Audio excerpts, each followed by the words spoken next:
6:30, call this meeting to order, and we will start, as always, with the Pledge of Allegiance. Recording I in pledge progress. allegiance This to the meeting is flag, being recorded.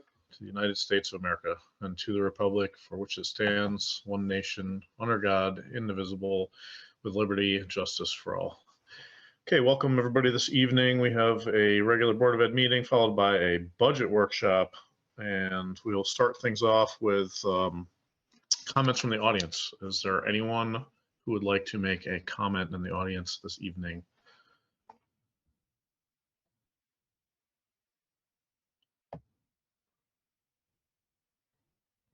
All right. Do we have any additions to the agenda? We do not. All right, so on to routine business and the approval of minutes. I'm looking for a motion to approve the January 12th, 2023 Board of Education business meeting. So moved. This is Chris.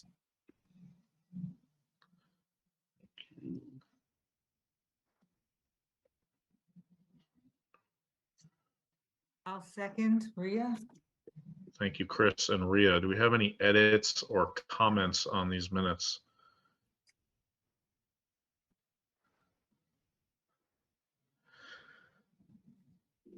All right, hearing none. All those in favor of the motion, please say aye. Aye. Aye. Aye. All right, anyone opposed or abstaining? All right, that passes. On to committee reports and Kappa. So we did have a follow-up meeting with the Board of Selectmen on January 18th. Spent another period of time going through all of the items, making some modifications, reducing and then adding new items. So to the Board of Selectmen list, no changes to the Board of Education list. Essentially the same amount. Something over $700,000 is still on the list, and that was what I believe was going to be taken to the Board of Selectmen for their approval or their comment. A quick scan of the meeting minutes from the previous meeting. I didn't see where it was discussed, but I may have missed it.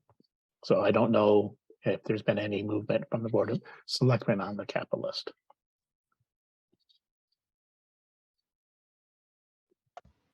Thank you, Scott. On to finance. Hi, we met yesterday and as compared with last year, we're 48% expended this year and 47% expended from last year. So it's pretty much the same. And I'm going to turn the meeting over to Superintendent Heck to discuss the transfers and talk about our ever-changing landscape. Thank you very much, Rhea. So we'll start with the January transfer list. We have purchased some special ed testing components, and we had transfers from different SPED accounts to be able to purchase the tests that we needed to meet the needs of students. We needed to purchase some music microphones, and we needed a reclass to purchase some additional science supplies. And we had a shortfall in math online subscription for Ready Math K-8 renewal. So we had to cover that. We had a reclass in special education to purchase instructional supplies. And a transfer from general instruction to speech supply line as well. And then to cover a small shortfall in English language arts workbooks.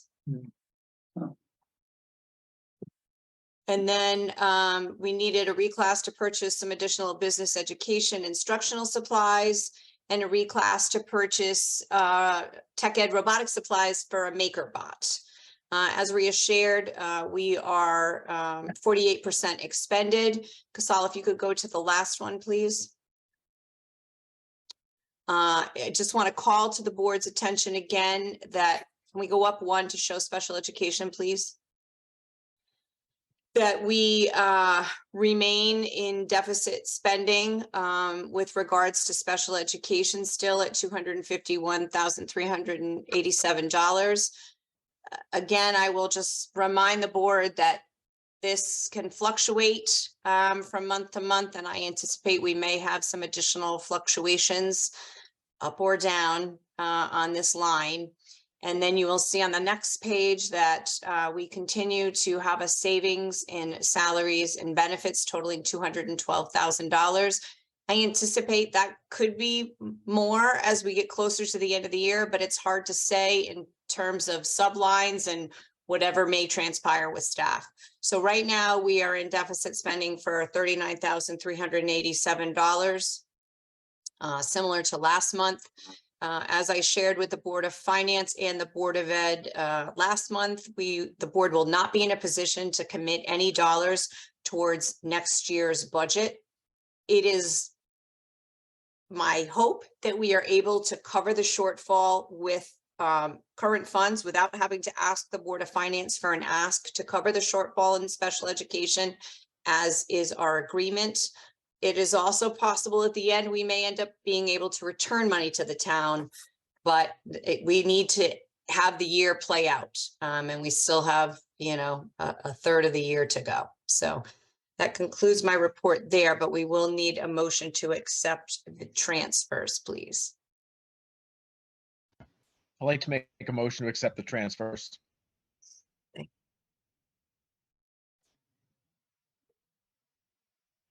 I'll second the motion. Chris? Thank you. Thank you, Ben and Chris. Do we have any questions or comments? I have a quick question. Can you, Kristen or Casal, talk briefly about the reason for these transfers? I ask only because I've just been through the proposed budget, and it has me thinking about, what you've projected to be needed. And it seems like this year already, we've had an awful lot of transfers to purchase additional instructional supplies. Is that due to increased numbers of students or things? I think What is it's the cause? mainly due to COVID, Chris. We sent a lot of supplies would go home with students, particularly when students were quarantined or at home for a 10-day period. And, sometimes things return in good shape and sometimes they don't. Or sometimes, right, there's a lot of use because of the back and forth that had to happen and the cleaning that had to happen for a period of time. So, we are in this kind of process of sort of build back our classrooms the way they were pre-COVID. So as needs arise, we are attempting to address those needs so that our teachers have what they need in the classroom for our students. Okay, thank you. Yep. Are there any other questions or comments?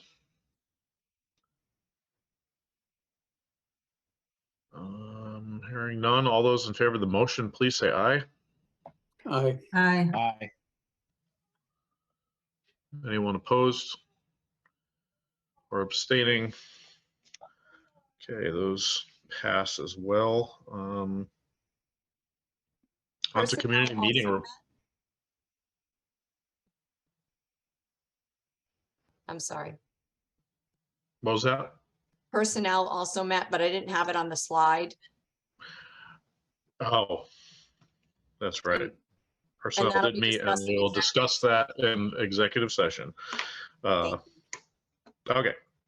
On to community meeting reports. Do we have any meetings to report on? I know I do want to thank Rhea and Sue, who are going to be stepping up and being our correct representatives, although I'm sure they've not yet been to a meeting. But are there any other community meetings? Yes, I can report that I attended the Bolton Scholarship Fund meeting in January, and then just last night, I attended an awards presentation, I guess. The Bolton, I'm going to mangle the name, I'm afraid. What is it? Rhea, can you help me out? The Bolton communities together or something. Better Together, Together, Better Together Bolton. Community Group. Mhm. It's the group that was, or the committee that was founded to administer the grant from the Hartford Foundation for Public Giving, $100,000, which is being distributed over several years. And as part of this year's grant application, the Bolton Scholarship Fund applied for $1,000 to give out as a scholarship this spring, and the Bolton Better Together Community Group, and I apologize again for mangling the name, awarded the scholarship fund that $1,000, along with about $45,000 in other grants, I believe, to various organizations. And so there was a little ceremony at the library yesterday, and I was there to accept the grant on behalf of the scholarship fund. Thank you, Chris. Anyone else? That reminds me that while I did not go to a meeting, the PTA had applied for one of those scholarships or one of those grants as well, and was awarded a $5,000 grant that will be used to put picnic tables and benches around the BCS playground area. And I think the town got a whole bunch of other grants from that as well. But all right, now I'll turn things over to the superintendent for the superintendent of schools report. Thank you very much. So I'm gonna wait and share my screen here.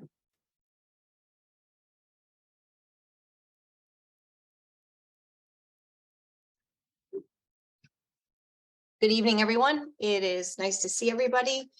And it is my pleasure to present to you this evening Superintendent's recommended budget for 2023-2024.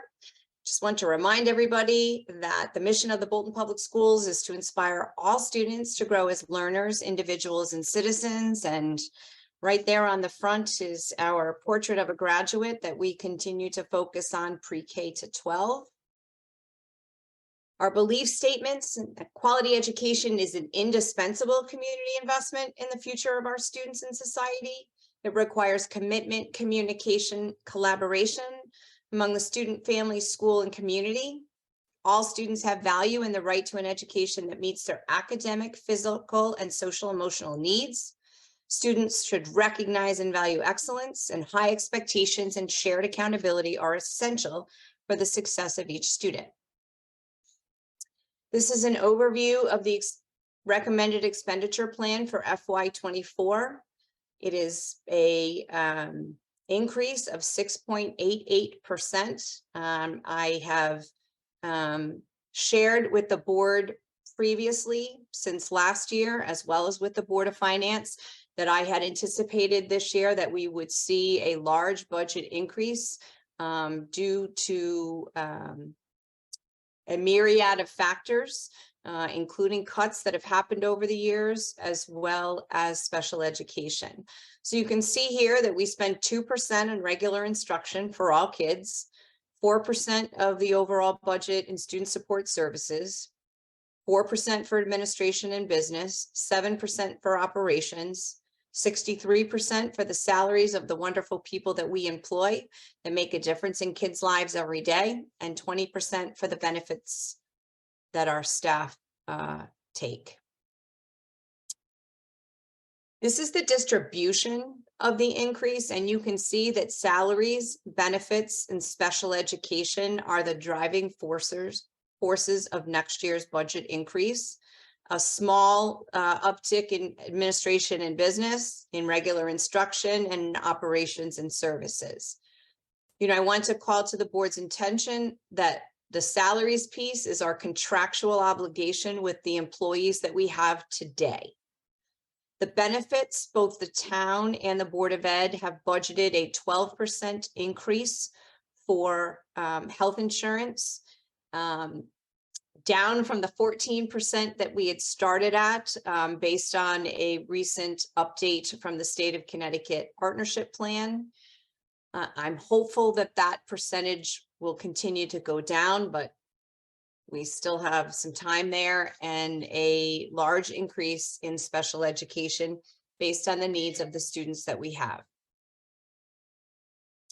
This is an overview of the budget drivers. As I shared, our contractual obligations are 63.15% of the overall budget increase. Special education, which is mandated by law, is 29.7% of the increase. And the remaining 7.15% is everything else that we do. It's building operations. It's the instructional needs of all of our students. It's repairs and maintenance, school insurance, transportation, technology for our students, and technology support and maintenance. We've already had 2 rounds of budget deliberations, if you will, and I think this may have gotten lost in the past. It's in the last few pages of the budget book, but I want to call this to the board's attention. Round 1 was a no reduction round. This is where principals, administrators brought forward their budgets and all requests were funded beyond what they had already cut in certain amounts in certain areas for instruction, for technology, for operations and maintenance. In that part of the budget, we were adding back world language for grades 5 and 6, which we lost this year due to budget reductions last year. It was an addition of a math specialist for center school and 2 K-5 math paraprofessionals, as well as a 0.2 physics teacher for the high school. Round 2 reductions totaled $634,323. This included reduction in instructional materials, technology, which I will talk about later on when we get into the nuts and bolts of the budget, operations and maintenance. Again, I will speak to that later. Requested positions, all of the ones above, including adding back world language and a 0.5 special education paraprofessional position, which we have not been able to fill, was also eliminated as part of this level of cuts. So that leaves us with the 6.88% and the staff that we have and the positions that we have today. Our projected revenues are $212,174 in federal grants, $410,900 in state grants for projected grant awards of $623,074. I just want to remind the board that we use choice monies to pay tuition for Bolton students who attend state magnet and agricultural schools. And we project this total to be $119,969. We have a number of capital proposals, which Scott spoke about earlier, that the board had approved back, I think it was in November. And that's an upgrade to the fire alarm system at BCS, a utility truck with plow for the district, the storage building at Bolton High School, which there was already money put in for that from last year's CAPA. So this is the second half of that, hopefully. An HVAC assessment for Bolton High School, a redo of the geothermal pump #1 in control at the high school, and the BHS public address system. I just want to remind the board that we do have additional capital proposals that are potential referendum items that we have spoken about for the last several years with the Board of Selectmen, which includes a roof replacement at Center School, the air handlers, potentially air conditioning for the classrooms at Center School, the rooftop air conditioners that are currently there that air condition certain parts of the school, like the main office, the nurse's office, the library, a new soccer field at the high school, a science lab upgrade at Center School, a library remodel at Center School, and the greenhouse removal at Bolton Center School. Here's a look at our enrollment projections, and you can see a slight uptick in enrollment at the elementary level, kind of a swing back up just a little bit at the middle school, and just a very slight decline at the high school. This is our projected Columbia enrollment for next year. Our large class is graduating this year, so you will see a sizable change in that projected number. And on the side there, you can also see the enrollment at Columbia, at Horace Porter School as well, with pretty low numbers in this year's 8th grade, next year's 7th grade classes. And then what the 20% that goes to the general fund and the 80% to the bond. I'd like to highlight our accomplishments this year. You know, as we come out of the pandemic, I want to applaud our teachers and our staff and our administrators for a job well done in trying to get back to a new normal. We continue to focus on quality learning experiences to address the needs of the whole child. We have had embedded PD and continue to do so on teacher clarity, supporting the development of high quality success criteria that defines what success looks like for every learner in our schools. The BCS STEAM coach who did a presentation for you a couple of months ago supports the delivery of science, technology, engineering, arts, and math, integrating problem-based learning across the elementary curriculum. The ongoing expansion of BHS, UConn, ECE, and AP dual enrollment opportunities. We advanced our technology plan for the district. We updated all desktop computers for BCS and BHS special education and related service staff, central office staff, administrators, nurses, and office staff.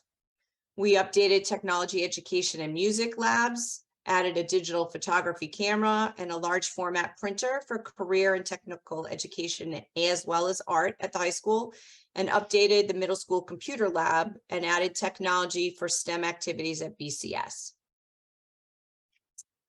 I think it's really important to highlight as well our students, their engagement, as well as the service that they provide to our community of Bolton and the greater community.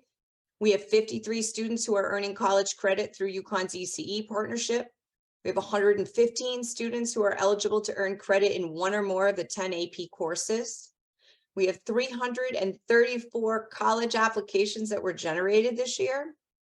We have 60 seniors who were directly admitted to college through Connecticut's new automatic admissions program this year. The high school offers 22 clubs. We have 200 plus students at Bolton High School this year involved in clubs. We have 250 plus students involved at clubs at BCS. We have 295 high school and 130 middle school student athletes who are coached across all teams. We have 402 students at BCS and 94 at the high school who participate in music ensembles. And all students at BCS and 33 students at the high school participated in school art shows. The entire district participates in the Sandy Hook Promise Start with Hello Week, as well as numerous other service activities including CCMC Pajama Day, food drives, secure water for South Sudan, the very humbling and wonderful Veterans Day assembly at Bolton Center School. We finally had it in person this year and it was wonderful. The holiday toy drive, as well as gifts and meals for the holidays, senior center partnership between high school and our senior center in town, Red Cross blood drives, and 606 hours of community service completed by Bolton High School students. Mr. Maselli.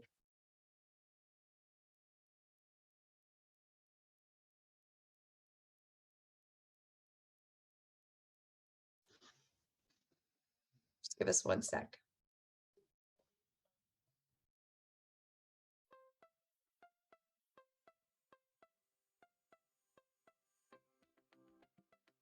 Joe, we can't hear the music.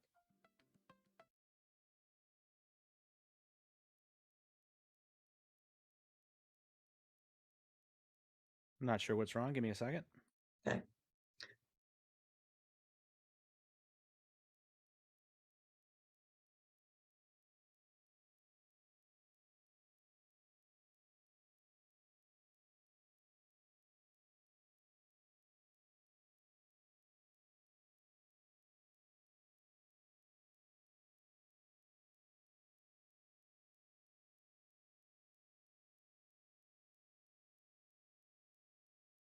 So while Mr. Maselli is attempting to make sure we hear the music, This video is just a reminder of who we are and what we do for kids every day. All right, yell again if you can't hear it this time. Okay.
So I leave you with this quote after watching that video. Let us think of education as the means of developing our greatest abilities, because in each of us there is a private hope and dream, which fulfilled can be translated into benefit for everyone and greater strength for our nation. And that was said by John F. Kennedy.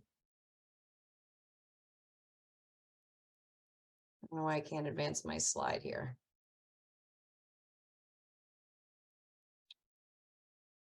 Give me 1 second, please.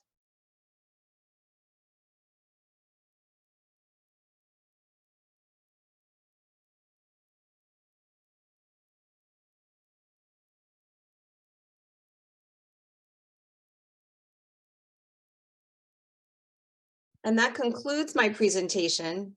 And I just want to remind the board of some important dates. And we have a workshop following this meeting.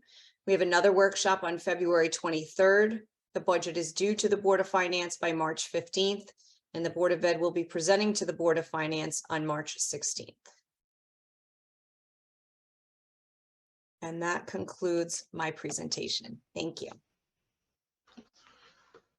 All right, thank you very much. I don't think we have any unfinished business. That's correct. Correct. On to new business. Do we have resignations? We do. We received a resignation from BCS occupational therapist Katie Coleman. Want to thank her very much for her years of service to the Bolton Public Schools and wish her well in her new endeavor of her private business. Okay, bid waiver request for the purchase of AC units for BCS. Kristen, you care to freshen our memories on this? Yes, thank you. So I want to remind the board that since COVID hit, we have rented AC units for Bolton Center School for the first and last months of school. And the rental cost of these units continues to skyrocket. So John and I have had a number of conversations about this, and we recognize that we may be several years away from any kind of referendum project with regards to the roof due to the current high cost of roofing products, as well as looking at AC for all of Center School. So we really feel that we need a better fix than renting these units for such a high cost. We learned from Jim Rupert at the town that we have the ability to purchase from Sourcewell, which is a government purchasing consortium that is available to public K-12 schools as well as to municipalities. What we'd like to do is purchase units. We have a few of these units already because we use them in the special ed rooms for special ed summer program. By using the consortium's contract, we save close to $70 a unit, which would be about a total of $4,000. And the national buying power makes receiving the 60 units we are looking for, hopefully in time for mid-May, almost a guarantee to receive. The quote we have right now is for $449.42 a unit for 60 units, which would give us enough for each classroom, 3 in the CAF and a couple of backups. The total cost is $26,965.20. And they give us an estimated cost of shipping of $25. So I guess we'll see if that's really the shipping cost. We intend to pay for the units out of our remaining ARP ESSER money of $10,757, which we had originally earmarked for rental of the AC units this spring. And the remaining amount to come out of open choice. The rentals just for the spring are over $30,000 for 1 month. So I feel that this is a better approach at this point in time. We had looked at this earlier and units were simply not available. I don't know, they were on a ship somewhere out in the Pacific or Atlantic, I'm not really sure. So at this point, I am requesting that the board waive the bid process because the cost of the units is over $25,000 and we are going through a national consortium that we're allowed to purchase through.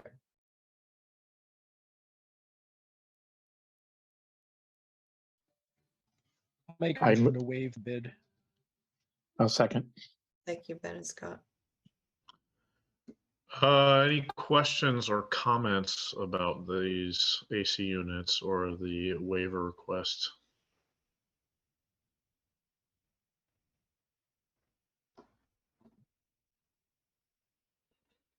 Hearing none, all those in favor of the motion, please say aye. Aye. Aye. Aye. Anyone opposed or abstaining? Okay. The ever popular future business. We have any of that? Future business is budget workshop, and that's coming up next. All right, on to executive session. I'd like to have a motion to go into executive session for a discussion regarding terms of employment, which is wages and benefits for unaffiliated employees for 2023 and 2024, and to invite the superintendent. So moved. It's Chris. Thank you. I'll second Ria. Thank you, Chris and Ria. Any questions or comments on this motion? All those in favor, please say aye. Aye. Aye. Aye. All right. All right, here we are, everyone. Sorry we're late. I didn't even see how many guests we have, a handful. But we're here to discuss the budget. Usually we go line by line, or section by section, I should say. So I can turn things over to Kristen. She usually asks us.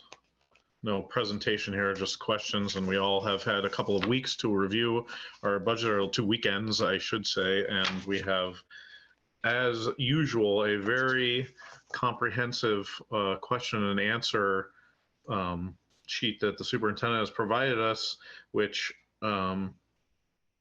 was, from years ago when Chris and I used to bother about every single change. So she just addressed all the changes to begin with. So now there should be less questions for most sections. So we will start. Hopefully everyone has their budget in front of them and all of their potential questions that were not answered. All right. Casal is going to drive for me so that I can answer questions and not drive at the same time. So we're going to start with instructional technology.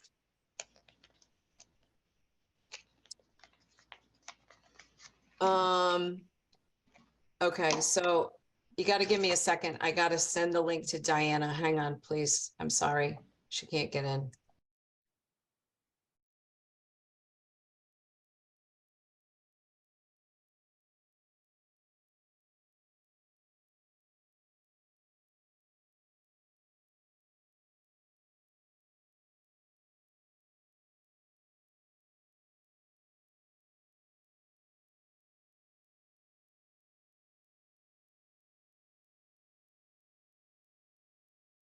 Give me one sec, please.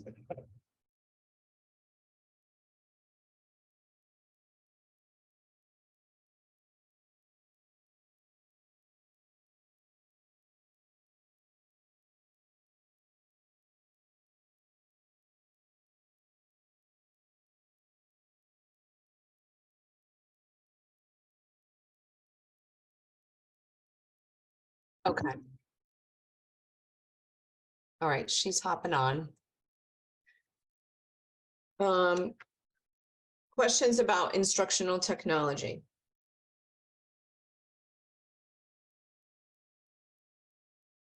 I just want to make sure it was clear to everyone that we're still replacing 3 grade levels, but we took one out just because the budget was so high, and put it into choice for next year, which is really not what I would prefer to do because we've worked so hard to have it all in the budget.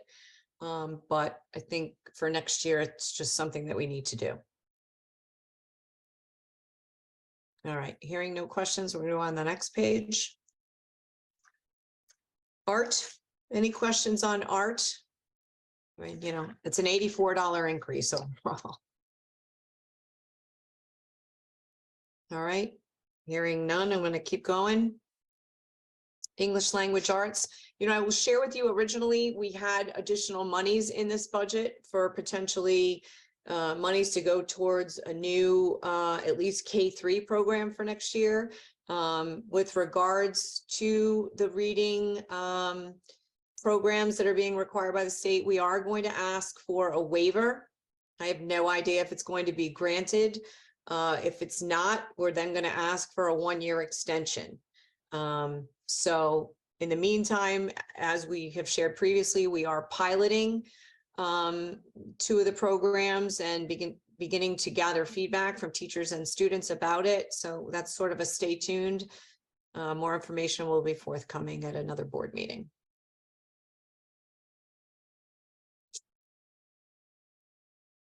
All right. I'm sorry. So you're getting a waiver to not have that program, you're saying? Well, we are filling out the waiver to request to simply keep doing what we're doing, right? Right. If and- that's not granted, is that a possibility? Oh, it's a real possibility that it's not And granted because if we it- don't use any of the approved in Right. quotes. so if it's not granted, what impact will that have?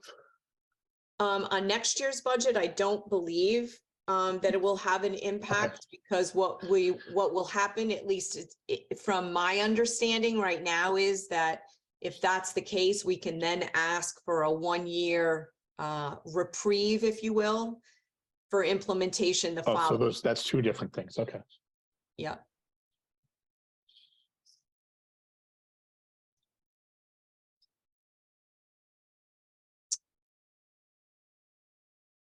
So any questions on world language? As I shared, unfortunately, not in this budget, although that's not this section, is the add back of the 5-6 world language program.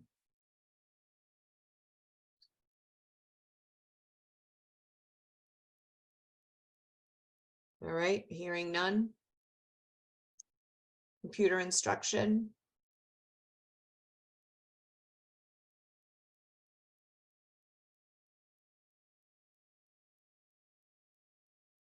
Hearing none. Mathematics. I do want to call to the board's attention, it's in the Q&A, the increase to the online services, the result of iReady for all students in grade 5 and not just for intervention any longer. So that is what has increased the cost of the program, which I think is good for all 5th graders, particularly as we come out of kind of post-pandemic schooling.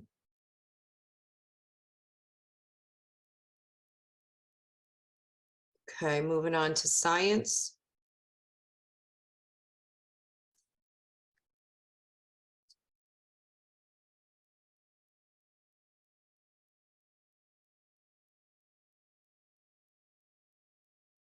All right, hearing none. Health and PE.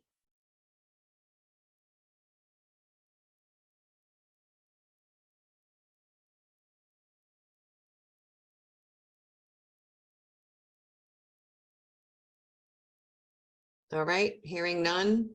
I'm going with the no questions means our Q&A was awesome this year so far. Thank you. I'm getting a thumbs up. Thank you. Social studies, any questions here?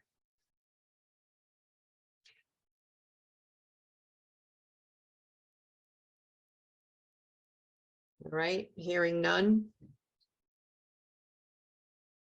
We can keep going from the VOAG piece, please. Business education.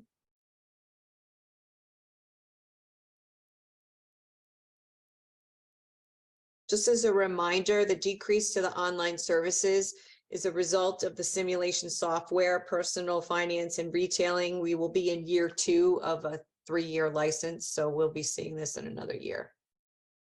Rise again. Okay, hearing nothing. Family and consumer science, this is driven by food costs. Questions here? All right, hearing none. Music.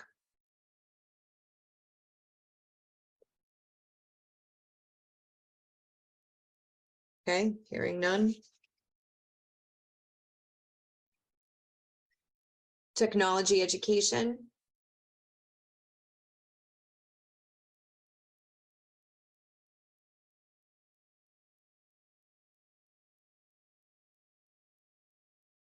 Okay, hearing none. Continuing education, we will not see any increase for next year, so that was good news. And that is our program with Vernon Regional Adult Education runs our continuing education program. Anything for Library Media Center?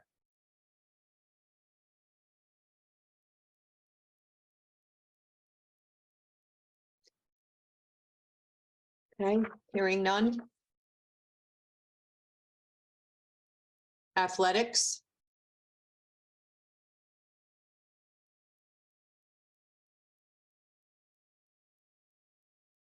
Okay, hearing none.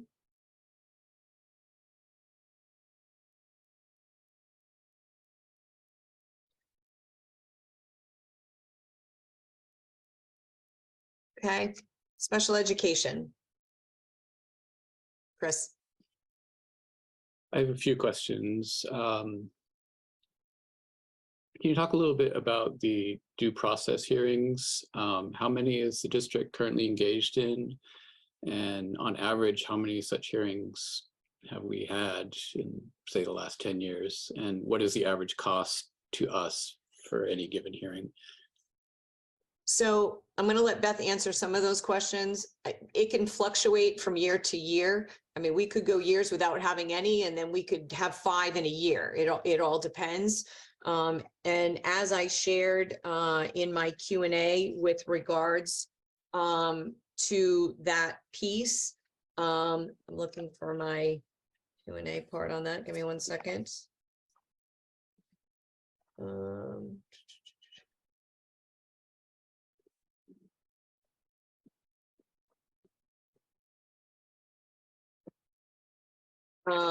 With regards to that, so current regulations, this is just for public knowledge, require automatic placement of the burden of proof on local school districts when parents and districts disagree on an appropriate program for a child, regardless of who brings the matter to due process.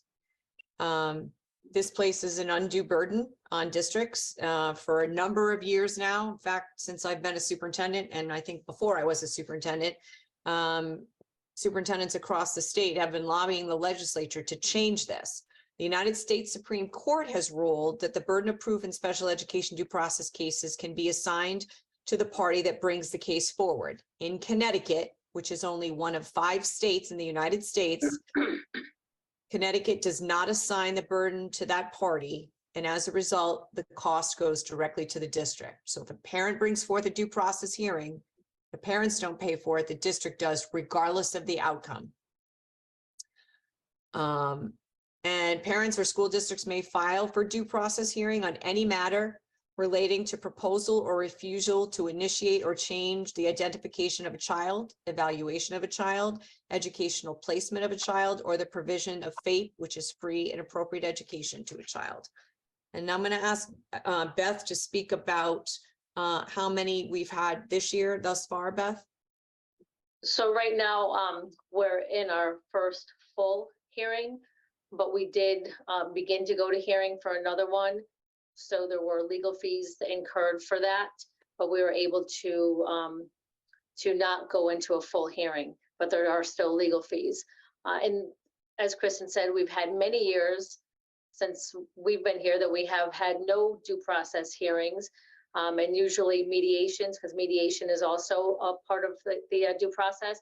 Mediation is when the parents and the district meet, and maybe one of the principals kind of get together. We meet with a state mediator and try to resolve things. So we've had some of those, and we have been able to resolve some issues at that level and not go to hearing. I will say, since the pandemic, Bolton, as well as every other surrounding district, has seen an increase in due process hearings, mediations, resolution sessions, and actual full hearings. There has just been an incredible increase in those since the pandemic. So we are certainly not alone, and we try as much as we can. We try our hardest not to get to hearing. We offer mediation and resolution sessions first and try to resolve things at that level, but sometimes it's just not possible. So we have to go to hearing. Thank you. Great question. And I would like to echo the sentiments that Beth shared. It's not just districts surrounding us. Hartford area districts. I sit on the Hartford area superintendents group, and I sit on the East Con superintendents group. And in those 2 groups, that's half the state, and we're all seeing it. And I know they're seeing it in other parts of the state as well. I was also curious, in the Q&A you addressed, why was there an increase in the PK home to school transportation? Or no, actually, was it PK home to school or PK transport? Yeah, I guess. Yeah, that was home it. to school. Oh, Mhm. no, PK midday school to home. That's the one where there's a big increase. So do we provide such transport to any pre-K student with an IEP, or is it only if the IEP calls for transportation? Beth, You take it. So it's transportation is considered a related service in an IEP. So if a student is not able to provide their own transportation, we are required to provide that transportation, because otherwise the student would not be able to have their IEPs met. So if a parent either is working or doesn't have transportation, doesn't have a car, we are required to provide that. Many parents provide that transportation, but there are instances where we do put it down as a related service. Either they need maybe a specialized piece of equipment to be transported safely to and from school, or they just need it in order to have their services met. So do pre-K students not ride the bus with the general population? They do, but we don't, but nobody else leaves at midday. So our preschool ends at 11:30. So at the end of the school day, the end of the preschool school day, if a child needs transportation, we have to set up a separate transportation because the other kids stay until the end of the day, which is 2:30 or 3:30, depending on their school. I see. So most pre-K students are in full day pre-K. No, most of our kids are there for a half day. It's 8:30 to 11:30. But there is no other bus that goes home at 11:30 because our kids leave at 11:30, our preschool kids. So that's why there has to be a specialized transportation for them at 11:30. I see. So none of the go. pre-K kids get a bus home. except those as That directed in their require it. IEP for a related service. Right. Okay. All right. So the budgeted amount is, and I mean, I'm assuming this is for one student, but maybe it is for more than one. But the budget amount suggests a daily rate of $91.50 for a one-way trip from BCS to wherever the student lives. I don't think there's any place in Bolton that takes more than 10 or 11 minutes to get to from BCS. So this seems like a really high hourly rate that we are paying for this service. What justifies such a high rate for a 10-minute drive? Good question, Chris. And transportation is, as you can imagine, especially this year and moving forward, it is very expensive. Our transportation rates have increased across the board because of fuel costs, right? I mean, they're very expensive. But this rate is based on our M&J contract, what their rate is, and they've figured out like an approximate, well, they can't charge us by the minute, so I think they did it by like the half hour or whatever. So it's a portion of what their hourly rate is, and that is set by the contract that we have with M&J. I see. Okay. All right. Well, thank you for the answers.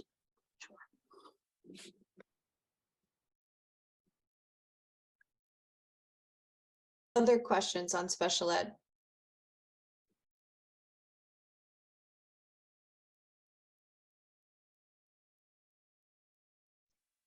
The increase in tuition is obviously very high. It's just a bunch more people with outplacements. Yes, we have definitely had a change in the number of students who are outplaced.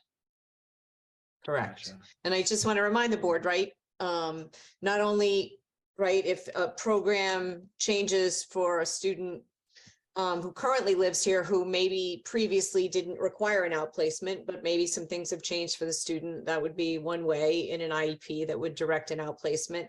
And also if someone moves to district and was already in an outplacement in their previous district, you know, Bolton then owns that cost as well, just like any community.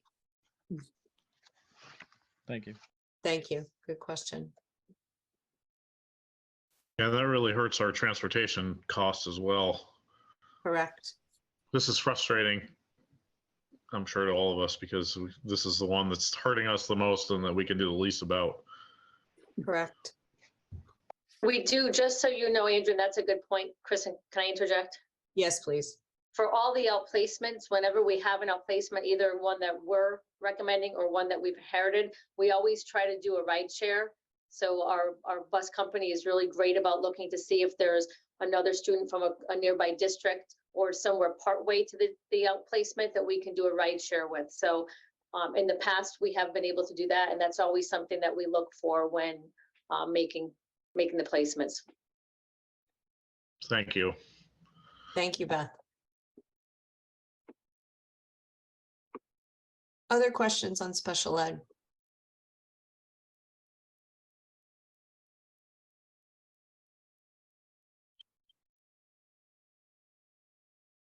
All right, hearing none, let's go on to the next page, please. Next one. Extended school year, so this is the summer program for special education students. Any questions here? Very briefly, is the increase in the need for ESY or extended school year related to COVID or to other factors? Beth? I think it's a combination. I think since COVID, we definitely have seen an increase in the number of students, but we also have some students who have more needs and perhaps greater needs than they did either a couple of years ago or just new students. Again, as Kristen said, sometimes students move from other districts and have IEPs and extended school year supports that we are now implementing. So I think it's a combination. I think COVID really was not kind to some of the kids with all kids, but really with kids with special needs. But I also think that we're seeing some greater needs of kids right now. Thank you. Other questions here?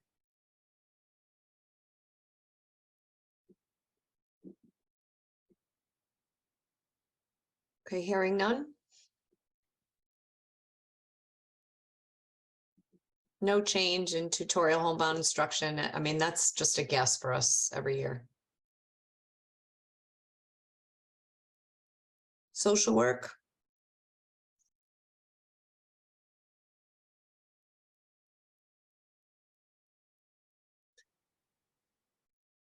Hearing none. Guidance.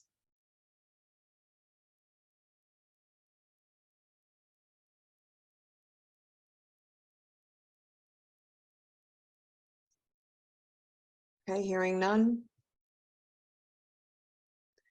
Nursing.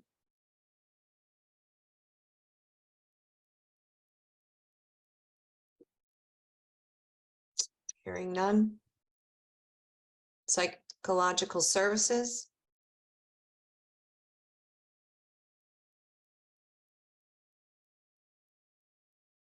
Okay, hearing none. Speech and language.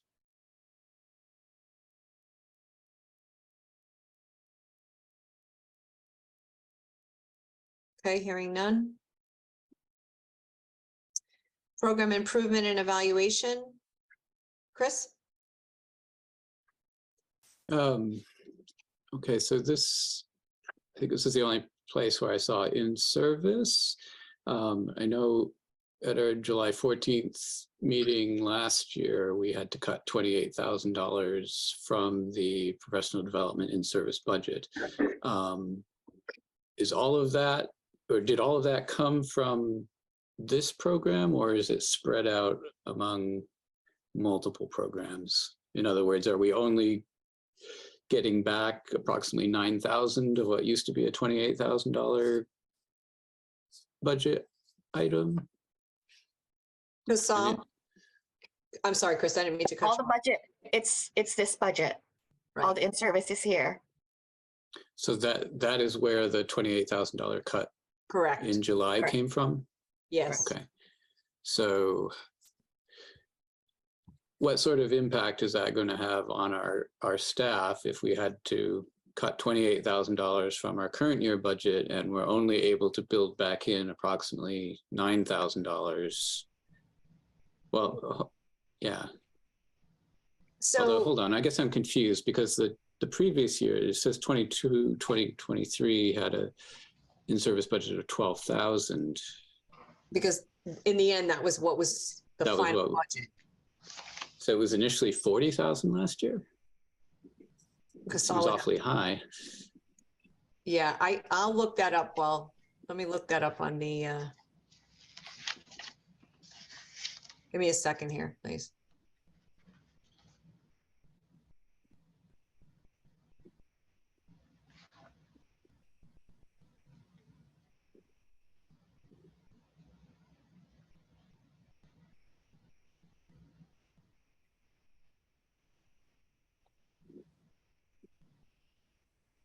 I don't know that I can see it here, Casal. Yeah, this current budget was built on the needs of the current. Hang on, maybe I can find it in a different place. Give me 1 second, Chris, please.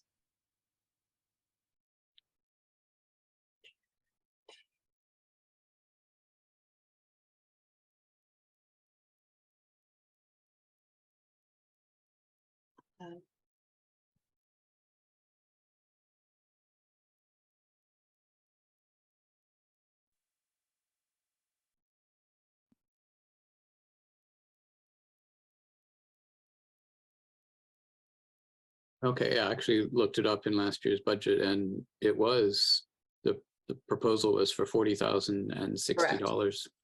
So, wow, okay. Correct. So my question then is, given what we cut last year and the difference between what you're proposing this year and what you had proposed last year, what sort of training, continuing education deficit is this going to put our staff in, and what impact is that going to have on students? So some of what we cut last year, we were able to put into grants like Title II, right? So while it came out of the operating budget, because we had monies where we were allowed to put portions of or percentages of or whatever it may be of professional development into it. And we don't know that when we're building this budget, what we're going to be allowed to do, right? Because the grants don't come out until much later than this process happens. That's usually May, June, July, August, to be honest with you, sometimes into September, October that we're filling that out. So that's one component of it. The other piece is, we go to choice, right? If there's monies available, right?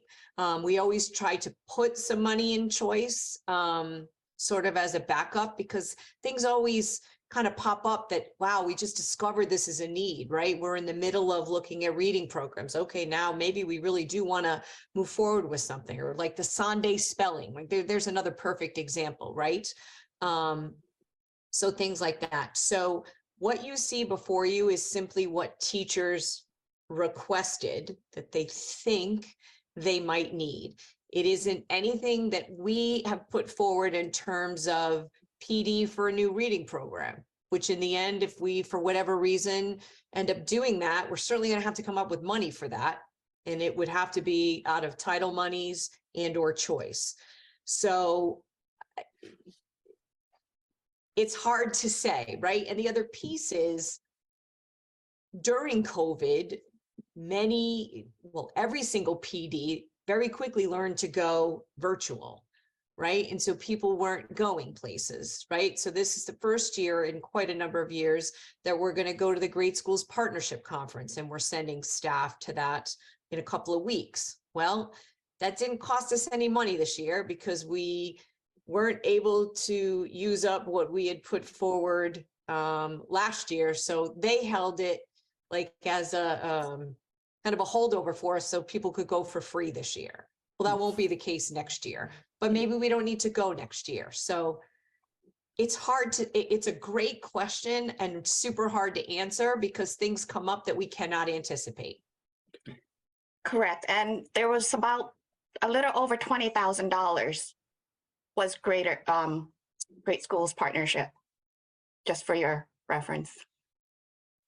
We've done a lot of the equity training during COVID with Great Schools Partnership and whatnot, which, was very important work and good work that we should be doing. But a lot of that now, since we've had a lot of that training and done a lot of that PD, there are things that we're now, doing and implementing, right, as part of the course of action. And we're also doing the teacher clarity work right now. And a lot of that PD happened last spring, but in June, staff were willing to go once school was out so that we could roll it out this year. And we did a trainer of trainers program, and that's going to continue to be our focus next year as well. So we don't need to send people out for training because Daryl and Amela and Monica and Joe and Christine are all trainers themselves. Okay. Thank you.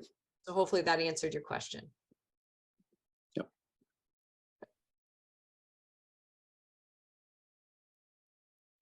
Any other questions on this one? Program improvement and evaluation. All right, hearing none. Central administration. Any questions here? Chris? What is the difference between the substitute services item under this program number and the substitute instructional staff line under contracted salaries and wages? So this piece right here is for the robo call out to anybody who signed up to be a substitute for any day that we need a substitute. Because we're not doing that, right? We stopped that during COVID because we didn't want random people in our buildings all of the time. And I think as part of that process, we discovered, I think like most districts, that trying to hire daily subs ourselves, and there are people who come every day, and that way, hopefully we don't have a multiplicity of coverage issues when we don't get subs. So we no longer need this call out. So that's what that is for, the technology. The other piece is the money that you pay subs. Right. Okay, thank you. Yep, great question. Other questions here?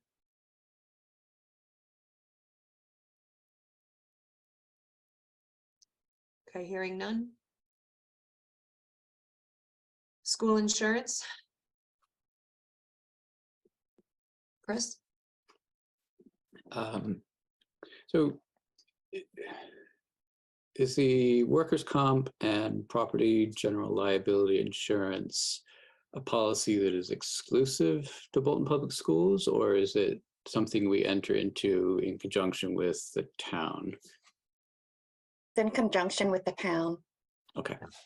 And that's for both policies? Correct. Okay, thank you. Yeah. As well as cyber. Correct. Is cyber listed separately, or is that part of the general liability? Part of general. Okay. Any other questions here? Okay, hearing none.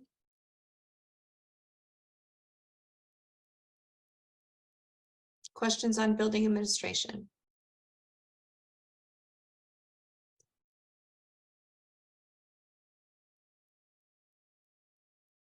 Okay, hearing none.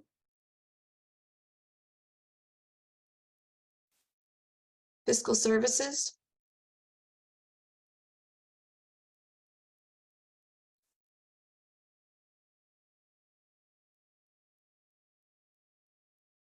Hearing none. Systems management? So I just want to just kind of review the professional services piece. I'm just trying to get to my page here. Here we go.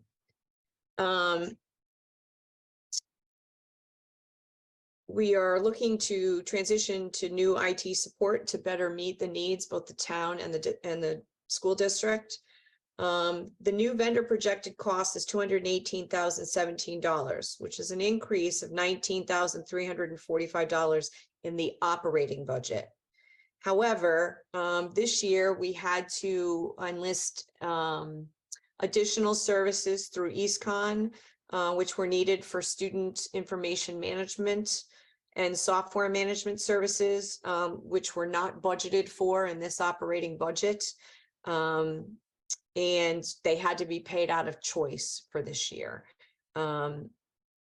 As a result, the true overall increase that includes both operating budget and grant funds for the change in service provider is $1,747. And this change provides a much more comprehensive technology support and services for both the school system and the town. And it includes 24-hour monitoring and services as well. Questions here? Okay, hearing none.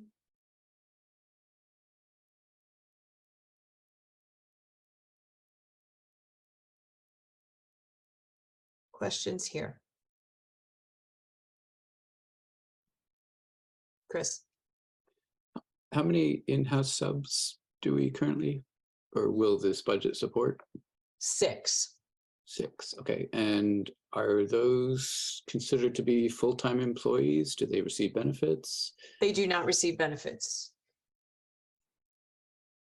And even though they are full-time, I mean, they're hired on a yearly basis, or how are we able to avoid paying them benefits or giving them benefits? You have a percentage of which for kind of like short-term employment, if you will, which this is considered under, this is what a lot of districts do. And we have some people who can work 3 days and somebody else who works 2, so they're considered 1. Because they kind of split a week, right? Or somebody can do 4 days, but they can never do a Friday because they care for their grandchild. So we have a lot of that as well. We have other situations where people say, I can only do it from September to January, and then I'm not able to do it for whatever reason. And then we're hiring somebody else. So, you know, Daryl and Joe, Daryl primarily though, does a lot of interviewing of substitutes because there seems to be more of a rotation at his school than there does at Joe's. But we still have rotation that happens there as well. Okay. And the other question I had for this section, oh, sorry, no, it's under benefits, so I'll wait. Okay. Any other questions here?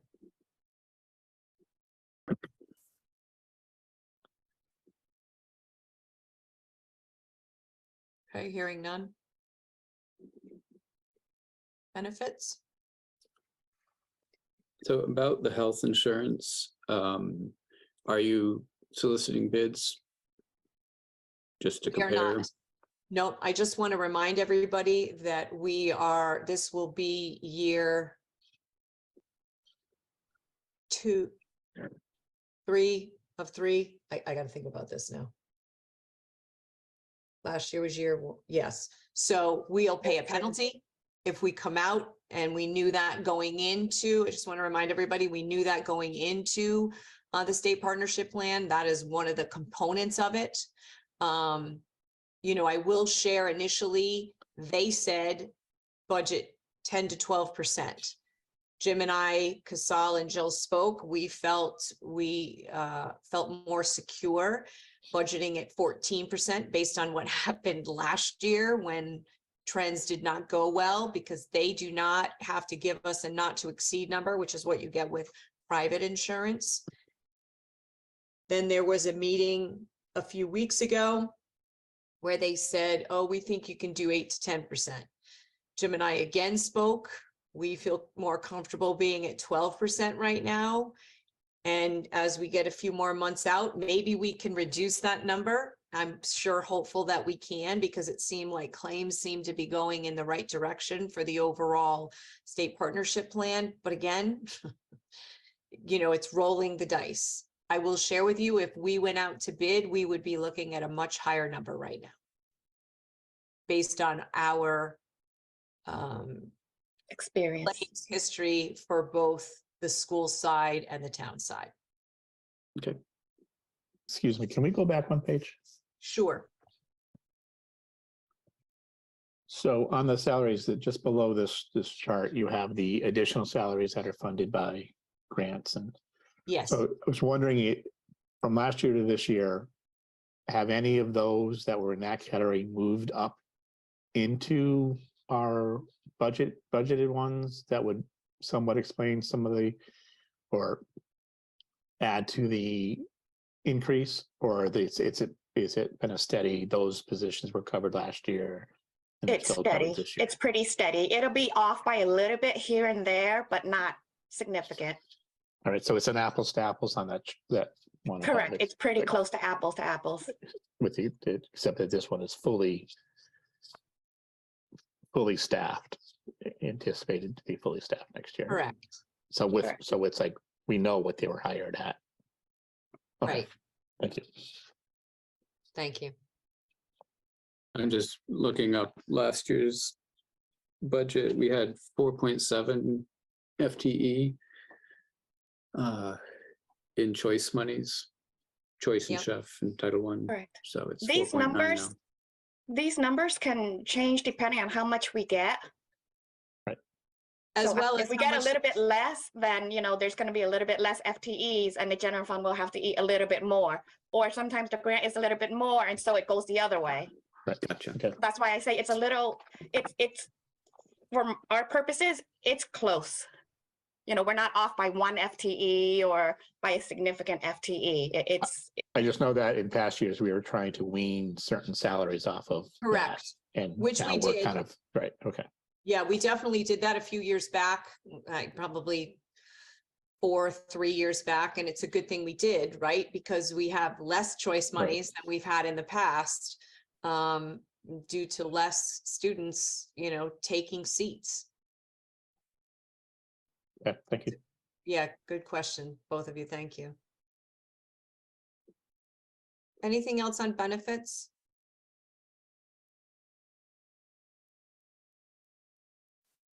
Okay, hearing none.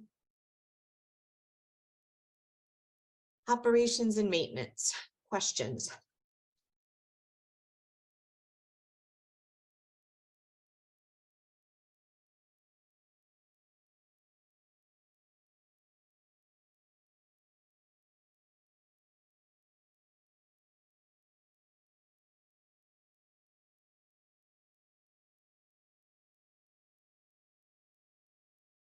I'm going with the Q&A was awesome here, so I'm gonna move on because I'm not hearing any questions. Transportation, questions here.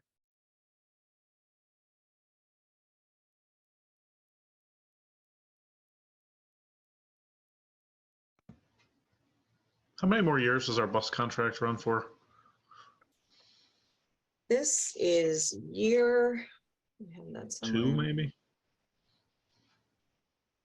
Next year, this budget that we're proposing now will be year 3 of 5. Oh, yeah. I imagine that'll be a pretty significant increase when we do have to find a new contract. Yeah, I will say right now, I'm glad we're not in contract negotiations based upon what I've heard has happened in other districts that currently are. I'm pleased we are where we are right at the moment. Okay, hearing none. No other questions, rather. Appendix A are the capital requests. Any questions here? I guess this is a stay tuned to see what the Board of Selectmen determines to do.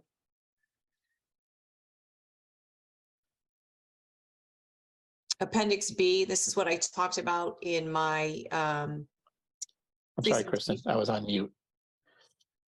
On the capital requests, yes. that district utility truck is not on our current list for this year. Okay, I gotta take a look at that.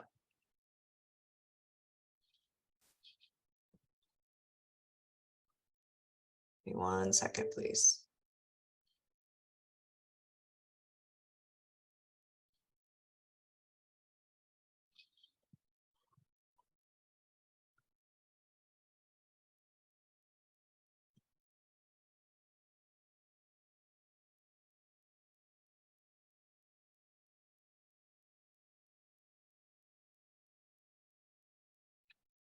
I have it on mine, Scott.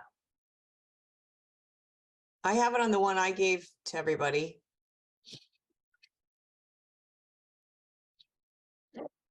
So are you saying it's not on the towns? It's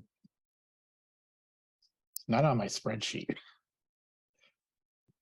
That Yeah, my works. spreadsheet added up to whatever the town one, so.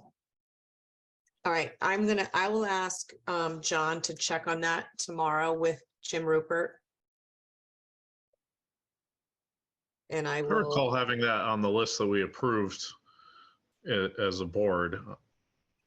Yeah, they usually talk us out of those things without us being able to speak to it, but I couldn't remember if this is one of the partially funded, we had a couple of these partially funded things that I thought a truck was there, but I might be thinking of something on their side.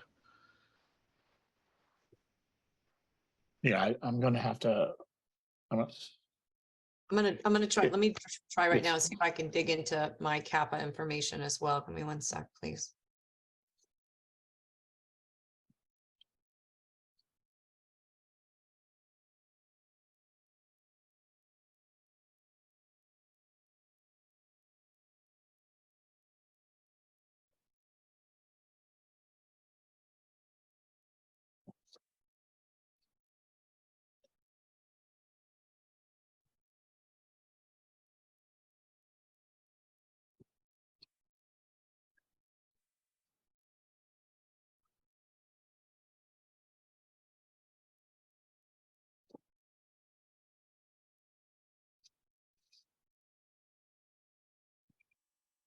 yeah, it's not on the list that we worked with at the last meeting. Yeah, so great point. It's been pushed out to 2027. Okay, well, I guess this was our request, though. This was the request that the board approved. So this is what goes in ours. And I need John to your point. I mean, I don't recall hearing that conversation. Do you, that it was pushed out? Well, again, when because the math doesn't always add up when we have these meetings, I started doing my own spreadsheets. And it was not on, I was only looking at this year's when I was keeping my notes. Yeah, And it was not on the December or the January meeting.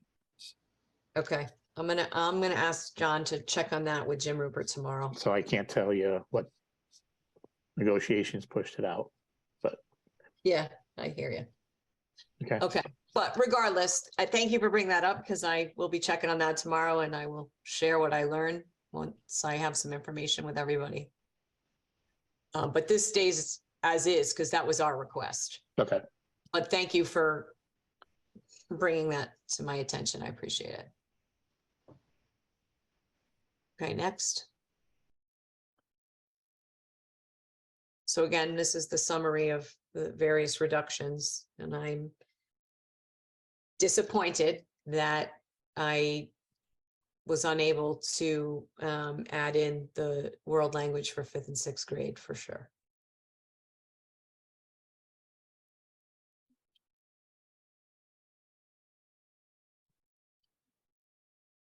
Any questions on this appendix?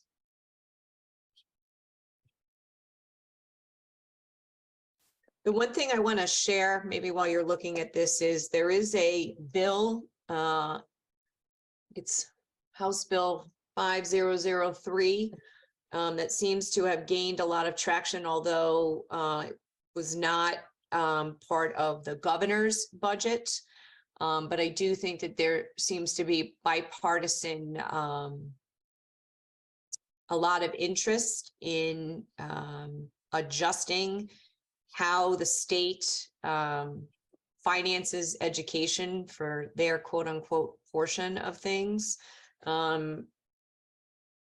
If that bill moves forward and is signed by the governor as it exists now,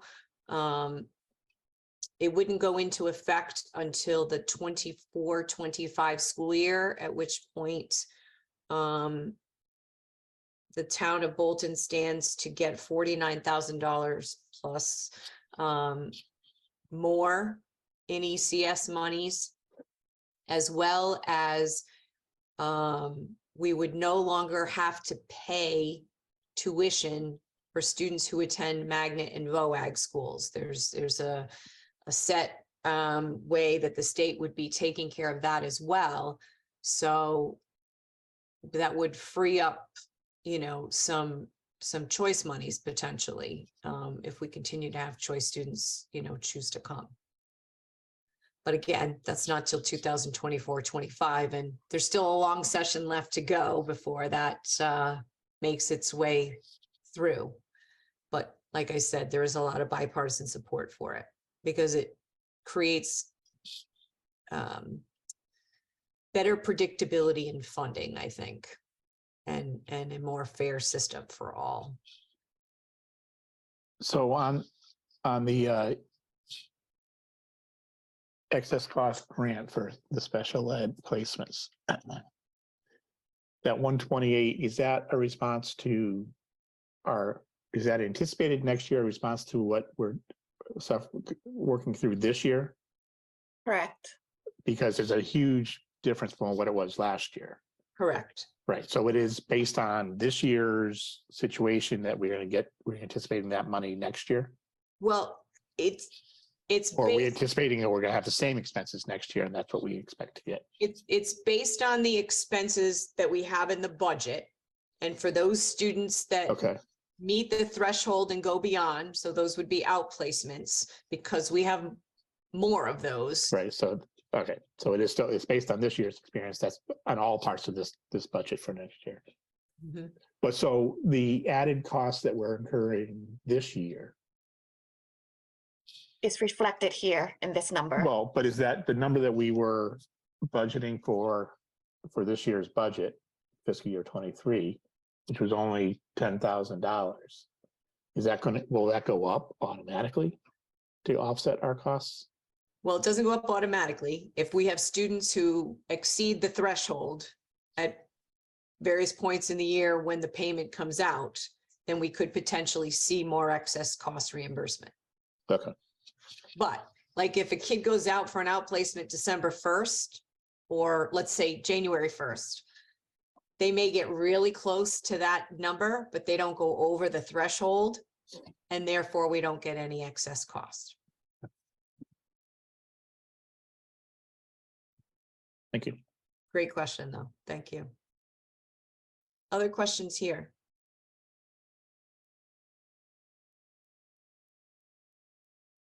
Okay, hearing none.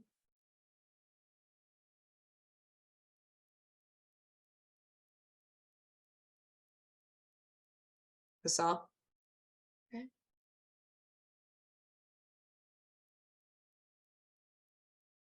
Questions here?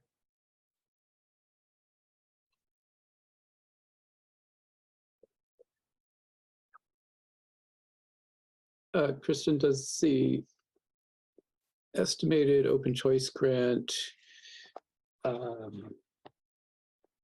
is that based on the projected choice enrollment or the enrollment if you fill all of the additional seats that you're recommending we open?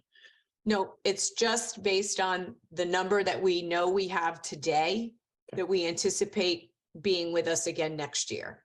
Because otherwise, it's just, right now, I feel it's too much of a gamble to gamble that. You just don't know if we're going to get the seats Anyway. you want to open filled. Correct. Yeah. Correct. Good question. Thank you. Any other questions here?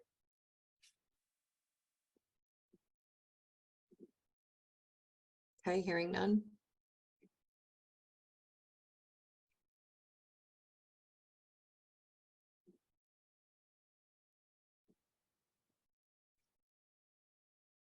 Questions here?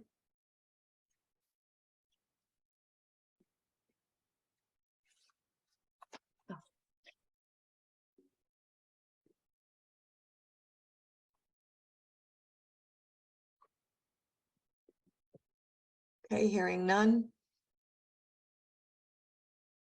Questions here?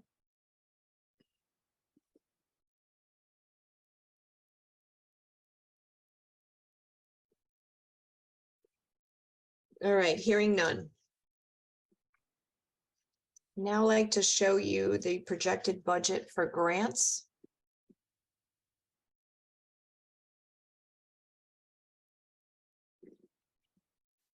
So you see here, this is what we are projecting to bring in next year for grants and where we anticipate spending those monies.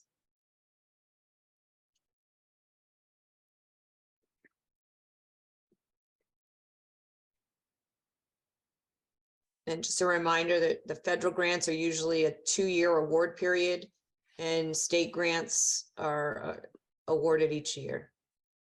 Except that the federal grants, even though it's 2 years, it's on a rolling basis. So each year we're getting money and then it's a year 2 for some other monies. It's a lot of moving parts. Questions here?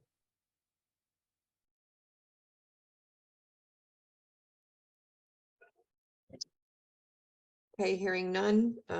Recommendation of open choice seats.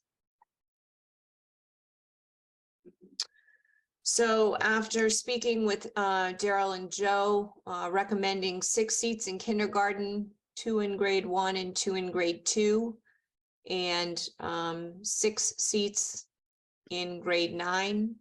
And obviously, if we have a sibling situation that we're unaware of right now, and it's in a grade level where we can accommodate the seat, we would like to continue to do that as we have done in years past. You can also see there too our projected Columbia enrollment, which was also on my presentation. Question, Kristen. Oh, okay. So it says does not include choice seat recommendation. So the choice seat recommendation is additional seats above and beyond The 35 that we budgeted for. Gotcha. Yep. Because like this year, I think we only have 2 kids in kindergarten. We opened 6 seats and we went through 5 of the 6 rounds. When it gets to mid-August, I close it out because it's not fair, because kid can't even start school at that point in time. The student can't, just due to busing and transportation issues. So it's interesting. Is it similar at the high school, or did the high school slots tend to fill up more quickly? we filled 4 seats. No, 5 seats. No. Joe, do you remember? 4 seats? Yeah, we filled 4 seats this year at the high school. Is it possible to leave open the high school seats later than the elementary seats? It's still the same issue. The issue isn't on our end, it's on choice transportation.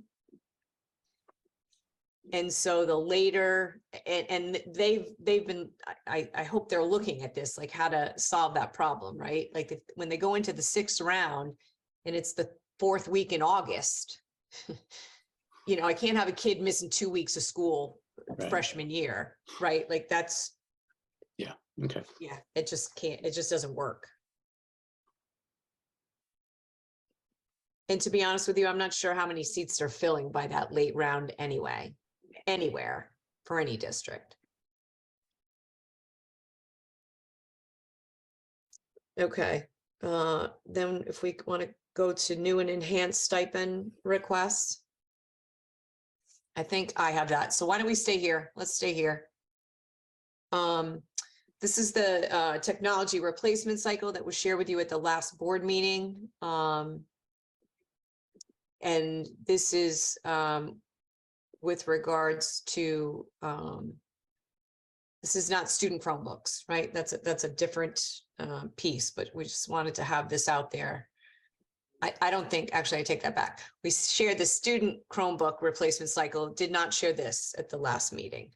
I don't believe. So I just wanted this out there as we continue to look ahead for what is coming in years to come. If we could go down to the high school as well, please. Thank you. So the good news is, finding some good news here, is that this year, next year, and the following year, we don't, at least as it stands right now, it does not look like we have some really big purchases on the adult end. It's just on the student Chromebook continuation of our replacement cycle. Which again, we're going to take another look at once we kind of get things settled over the summer. All right, Casal, if you could let me share now, please. Give me 1 second.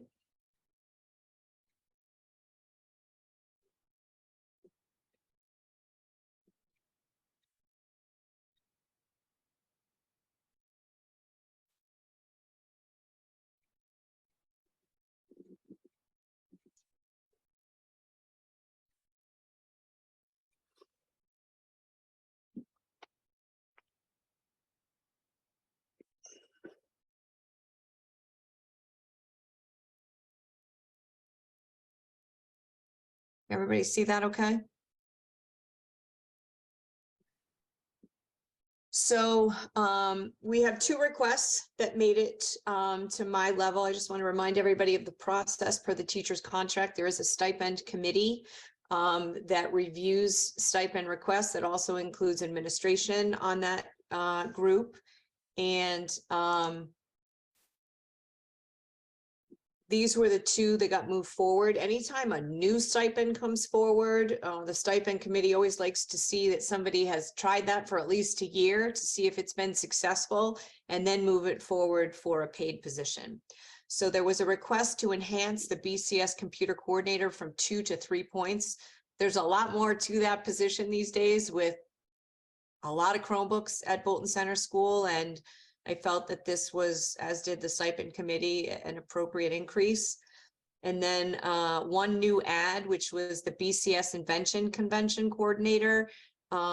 We have a teacher who's been doing this for a number of years now, does a great job, a tremendous amount of work goes into it, and feel very strongly that I'd like to see this supported, because that's something we definitely want to continue. It's just really good for kids.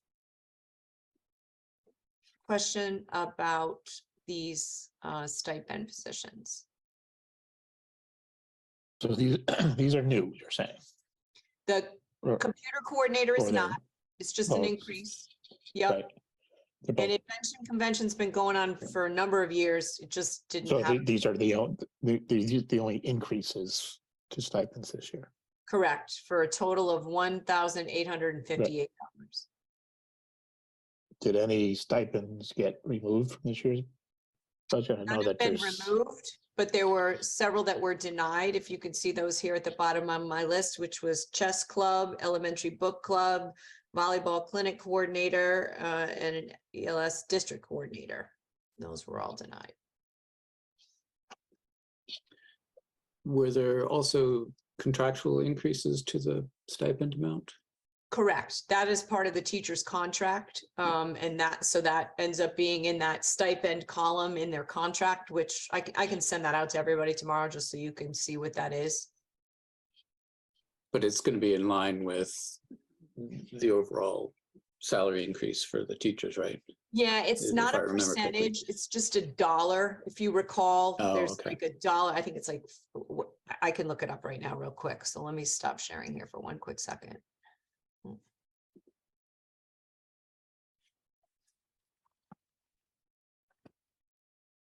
Okay, give me 1 second.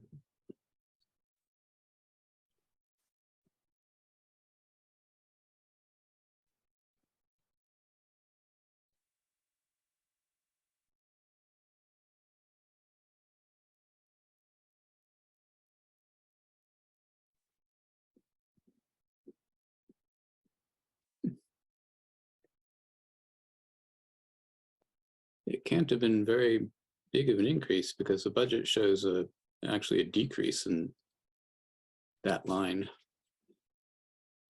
Okay, give me one sec. I just don't remember it off the top of my head.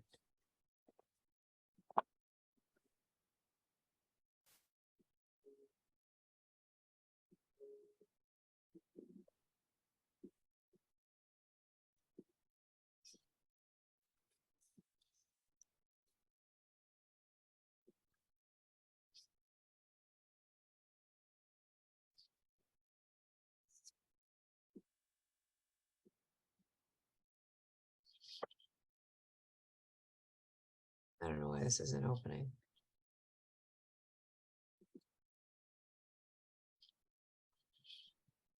It's really slow. Give me a sec. I'm sorry. Yeah, it's not you. I was trying to do it as well. Yeah, I'm like, I'm stuck here. Well, I wonder, can we see it? I can't. Would it have been the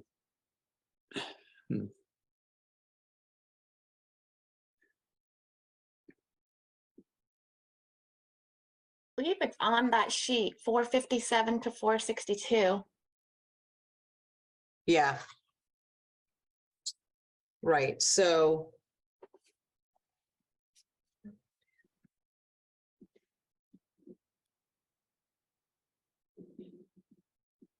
So what is it, Casal? I'm trying to open this thing here.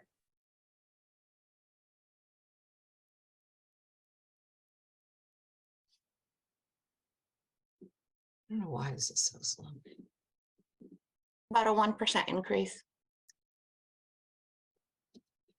You're seeing a decrease because there are other stipends other than the BEA ones, like summer stipends were also in there that are not needed for next year.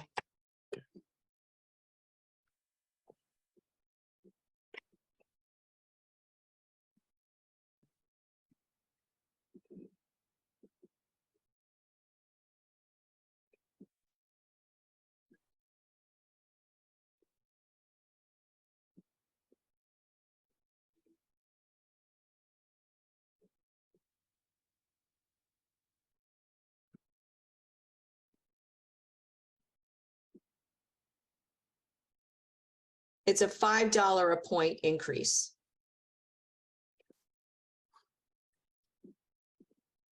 Okay. All right. Any other questions about that?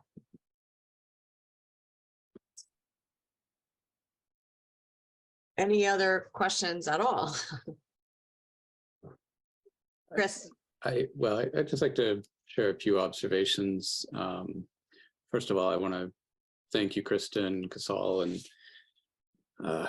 Daryl and Joe and everyone on your team for all the hard work you guys have put into this budget. I've spent most of today poring over it and looking at past year's budgets, and I've actually come to the conclusion that this is a kind of a bare bones budget, all things considered. And but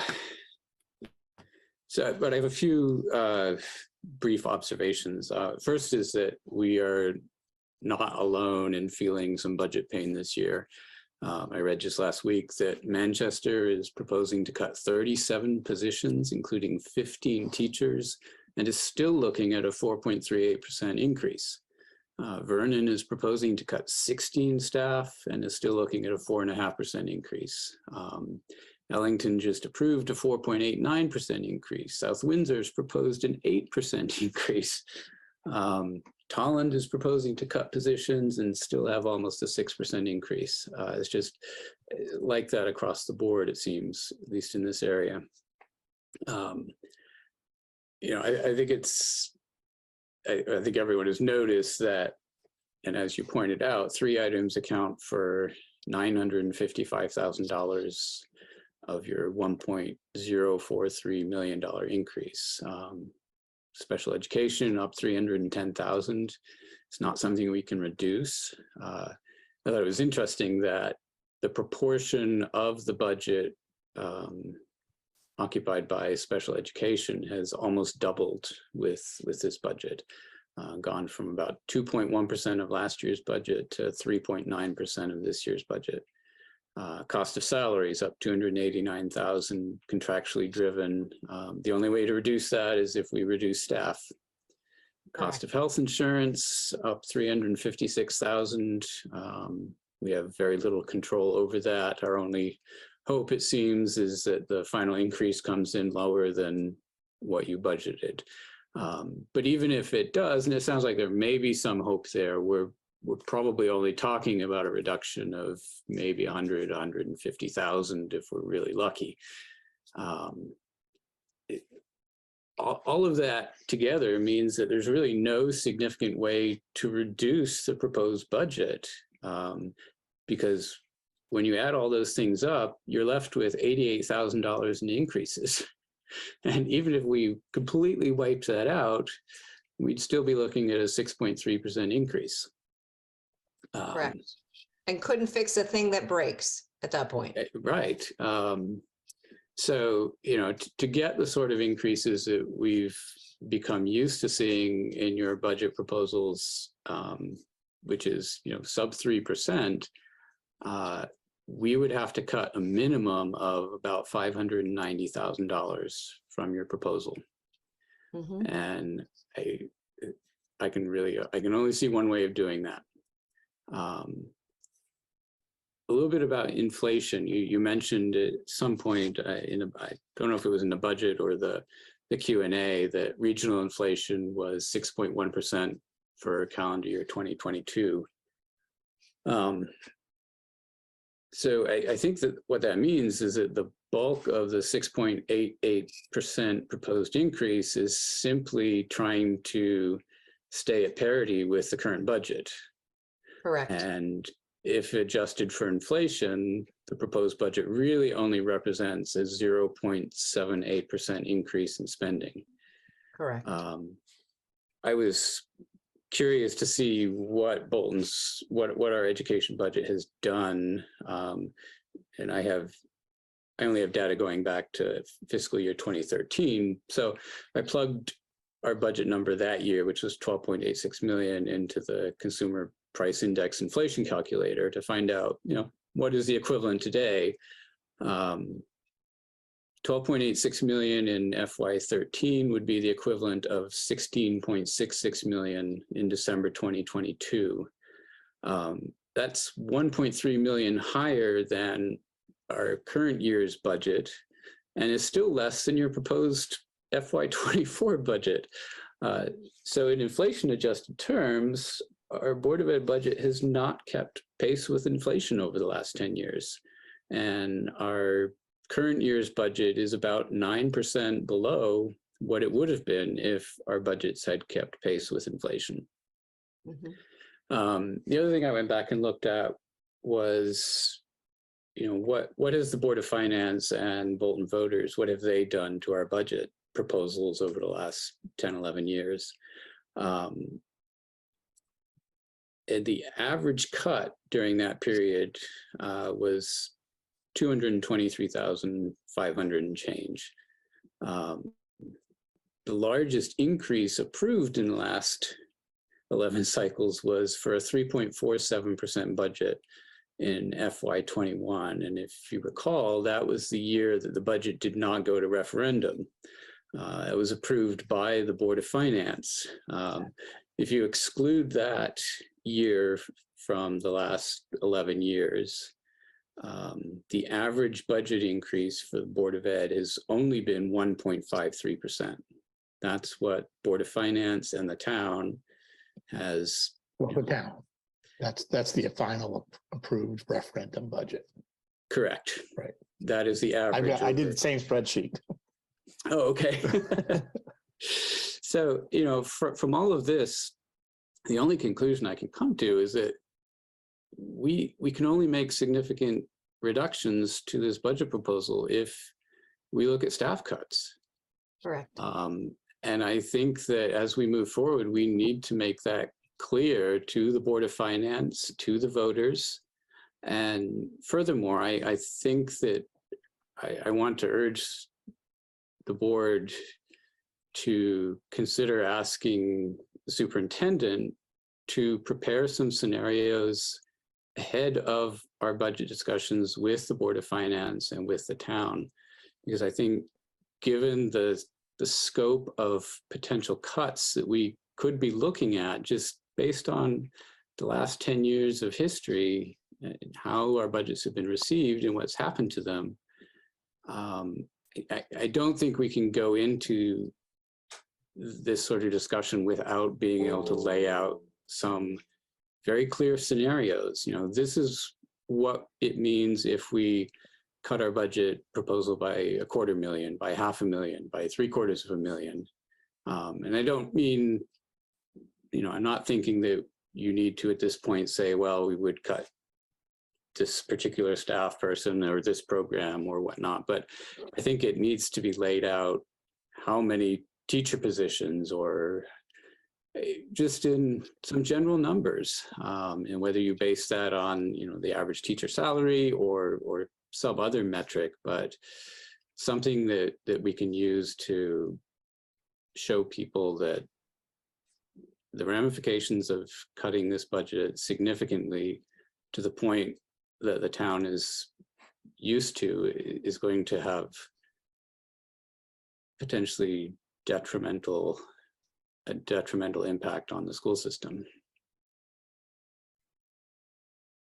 So I'm far more worried about this year's budget situation than I have been in any of the last however many years I've been on this board.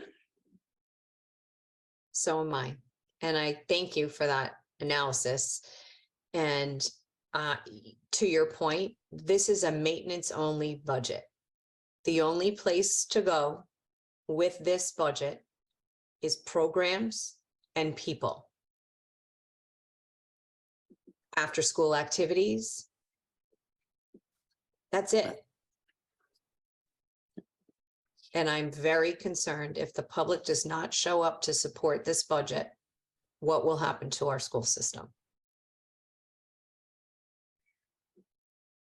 So I need, I guess, you know, Chris had a request and I need to know if there's consensus. If you want me to come back to our next meeting in 2 weeks with some, you know, some kind of layers of potential cuts and how much they equate to. I think that there's no other way to be able to defend this budget, you know, for proving what it is. Like I said, you know, I spent time, same as Chris, figuring out more what the town was able to approve over the last, only went back 8-10 years, and you know, this is just a huge anomaly to that. But I do appreciate, Chris, the inflation thing that you did, and I think that's going to have to be part of the presentation as well. Chris, I'm going to need some quality time with you on that. Since you have it, I don't need to do it. I'm happy to share my figures and research. Yes. Thank so you. I would concur that coming back with some order of magnitude type approaches to getting down into, even if you want to say the highest, you know, get down to that 3.47%, you know, which was, you know, I'd forgotten about that fact. It wasn't a referendum. So, but just in order to do that, something, and again, I don't want to, you know, it would be scenarios of X number of programs or X number, you know, I don't know how, you know, I'm not quite sure what the format would be. I don't think there's any way of demonstrating the severity of what cuts will do other than that. The other concern or question I think we're going to be challenged with, because we were last year, is enrollment. Now, we don't control enrollment, although some people seem to think we do. It is that we have trended down the same amount of percentage as our budget's been increasing year to year, roughly. So, you know, in an 8-year period, we're down like, what do I have here? Something like 12%. Mhm. So I don't know I'm just saying that became something with local last year. And I would expect with this type of increase, it'll be here again. And again, I don't know that how we would be responsible for increasing enrollment, but we have to address the enrollment question. Mhm.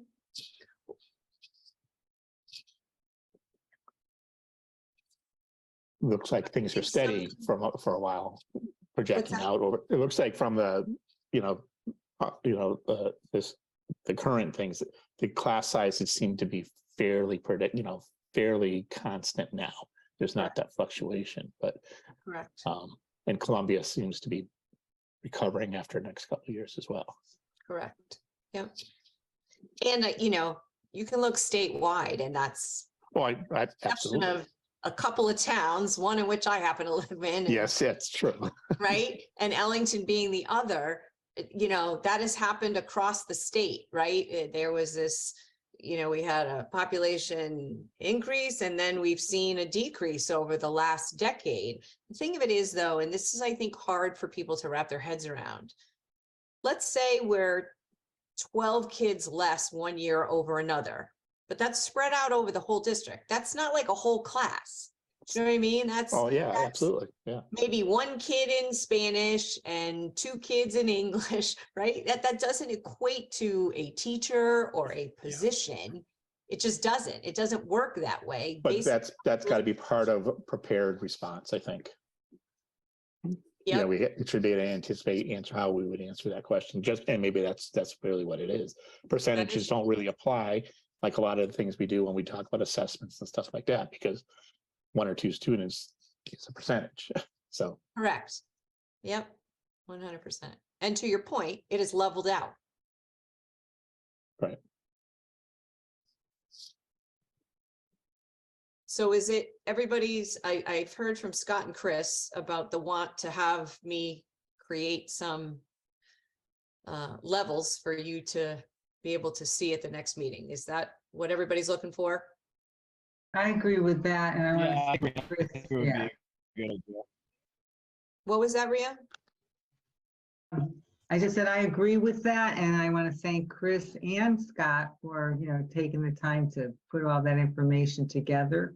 And I think that's a great idea. And then I think we also have to publicize it in some way so that, people show up to vote. And it's always the certain people that come out to vote on those first go around, and we need to get, especially parents to come out and vote. Agreed. Well, unfortunately, I think we need them to get to the Board of Finance meeting even before the vote. Mm-hmm. Agreed. We also need to wait and see, I think, not, I don't mean that we need to wait before you come up with scenarios, Kristen, but it's possible that, the town's grand list will have grown a surprising amount in the past year, and that will, it's interesting that the year that we did have the 3.41% increase was the last time that the town's mill rate decreased. So we must have had a significant grand list increase that year that offset. I think they had just done the reassessment. Oh, that's right. Yeah. So that was a big part of it. And I think that's still 1 or 2 years away from the next update. Yeah. Okay. Other comments?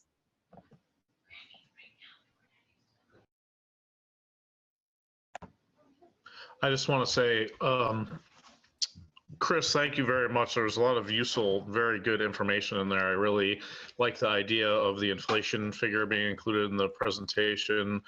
I do agree with a lot of your analysis, and it was very interesting to hear some of the surrounding town information that I didn't know about. I share your doom and gloom. We've not had an increase like this, and we've been continually pared down. So I also like the idea of the potential scenarios being included, not only for us, for the Board of Finance, for the public. Of, you know, if we don't get this, then it's going to be a person, or it's going to be two people, or it's going to be whatever we think it's going to be. And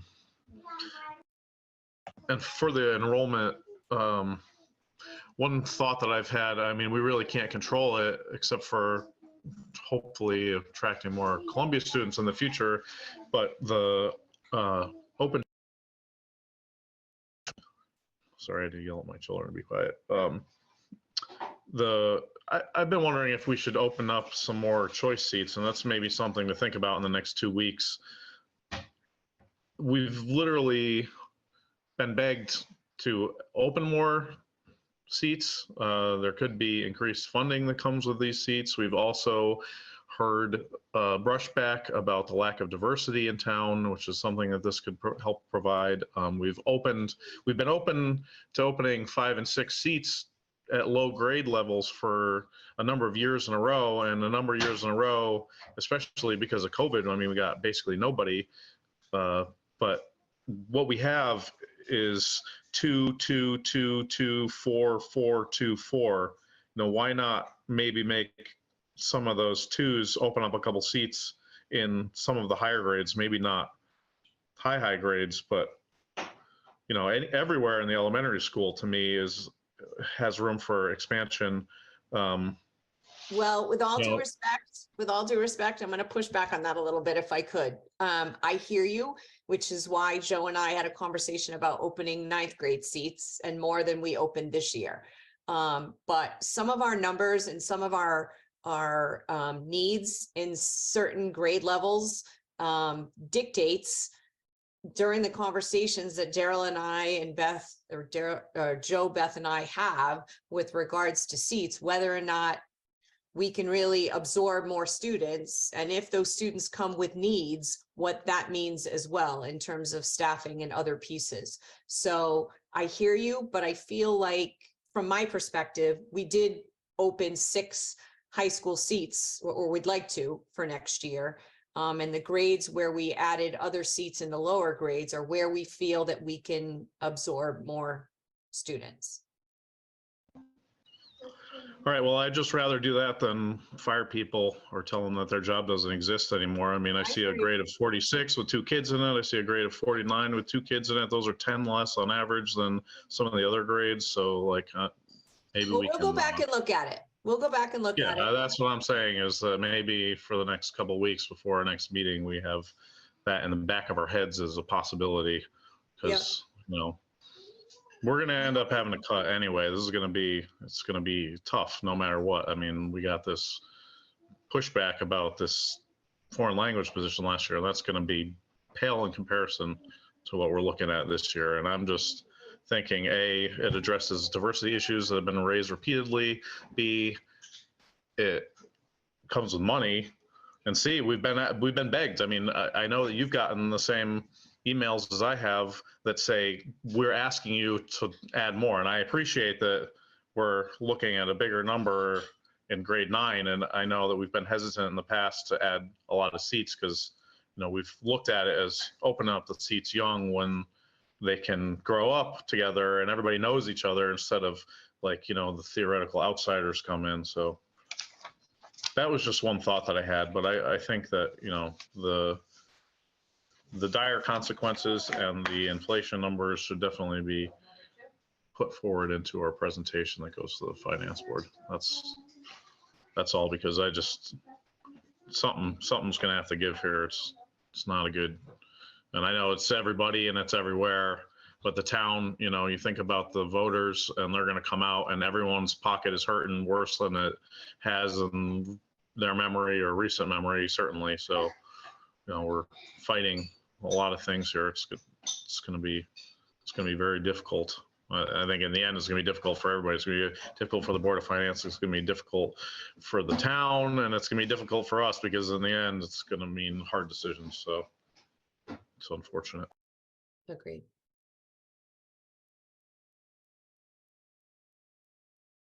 I do want to thank Beth and Monica and Joe and Daryl and Christine and Amela and our teacher leaders and our teachers for all the hard work that they did in helping to develop this budget.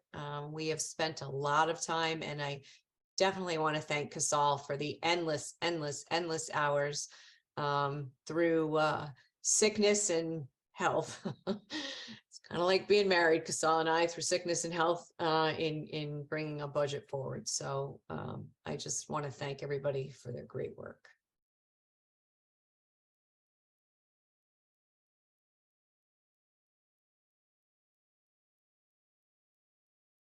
Anything else this evening? So we meet again in 2 weeks at 6:30, and our only agenda item will be the budget. You will need to vote on the budget that evening. So I will bring forward to you that evening dollar amounts and what they're assigned to in terms of cuts. We will go back and look at choice, to Andrew's point, and just see if we feel that there's places where we could potentially open seats or not.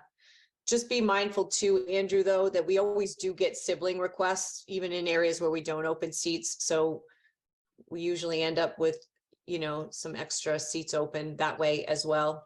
Lots of times it's multiple grade levels where we haven't opened a seat, but there's a sibling and they want to come here, so we open those seats.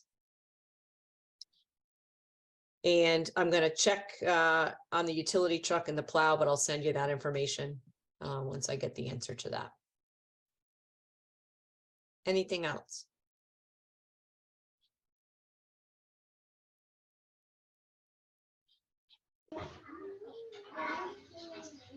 All right, I want to Motion to thank adjourn? you all. I said motion to adjourn. You want to thank us before or after that? Yes, I just want to say thank you. I appreciate, you know, the digging in. I appreciate the work that Chris did and that Scott did, and the work that Scott has done on Kappa as well. And Andrew too. It's just been really helpful, and we appreciate the support. Okay, now you can adjourn. Do we have a motion to adjourn? I'll make a motion to adjourn. I'll second. Thank you, Rhea and Scott. Do we have any questions or comments on the motion? All those in favor, please say aye. Aye. Aye. Any opposed or abstaining? Thank you, everyone. We'll see you.